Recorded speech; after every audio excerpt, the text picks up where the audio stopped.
If you are having assets for 25 years of a lifetime, you're building today, you're, let's say, making commitments for the next years, not considering something which is related to energy transition, to clean fuels.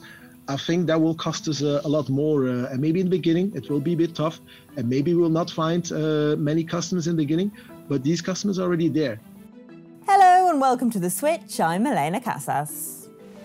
Ships carry 80% of global trade and are responsible for about 3% of carbon emissions. But that number is growing. The pandemic boom in online retail caused shipping demand to surge, and it is fiendishly difficult to decarbonize. At the port of Antwerp, CMB are operating the world's first hydrogen-fueled passenger ferry.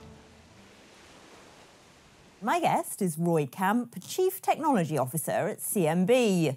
Roy, hi, thanks for joining us.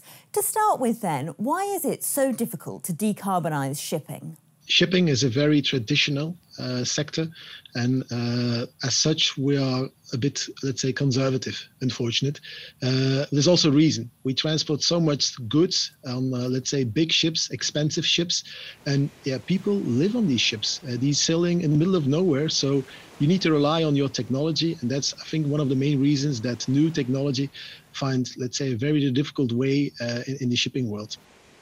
CMB's Hydroville puts hydrogen into modified diesel combustion engines. That's easier than using fuel cells, but it still creates CO2 emissions. Shipping requires a lot of power to push a ship through the water. And then typically the existing fuel cells at that time did not deliver that much power.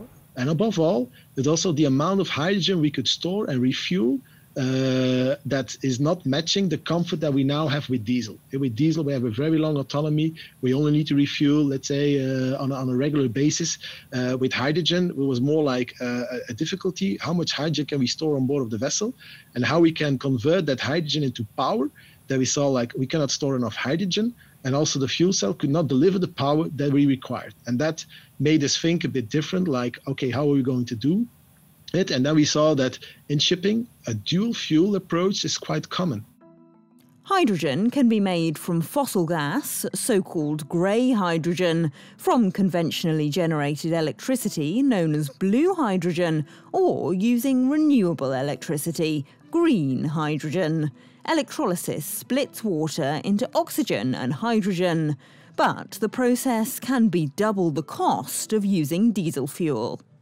If you are having assets for 25 years of lifetime, you're building today, you're, let's say, making commitments for the next years, not considering something which is related to energy transition, to clean fuels. I think that will cost us a lot more. And maybe in the beginning, it will be a bit tough, and maybe we'll not find many customers in the beginning, but these customers are already there. As long as it is, let's say, it's not doubling in cost, tripling in cost, but people are happy to pay a bit more to have, let's say, that low carbon footprint. Ocean-going cargo ships represent a different scale of challenge. Research from S&P Global said they could be responsible for 17% of global emissions by 2050, and they're not covered by existing climate agreements. They also present big technical challenges to using hydrogen. It's the lightest molecule there is in the world. If you need to, let's say, refrigerate to liquefy it, it's such a cold temperature that the storage tank becomes very expensive. And then you see that if we can combine it with nitrogen, a Haber-Bosch process already known for almost 100 years, shipping is already transporting a lot of ammonia. And then it became very clear that, ammonia for that kind of ocean-going ships is the cheapest choice, is also the best choice.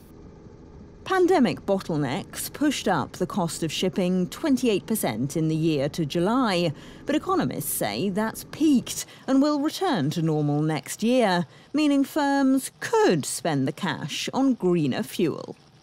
If you look towards a ship which is transporting so much goods, that what is the cost extra on your iPhone if it's being shipped from China towards Europe, if it's being done on a green way? Then I believe that even on these ports, all these equipments are being shipped, I think the cost on the product itself is very acceptable. Of course, it has a big role, but we believe that our industry can pay for it.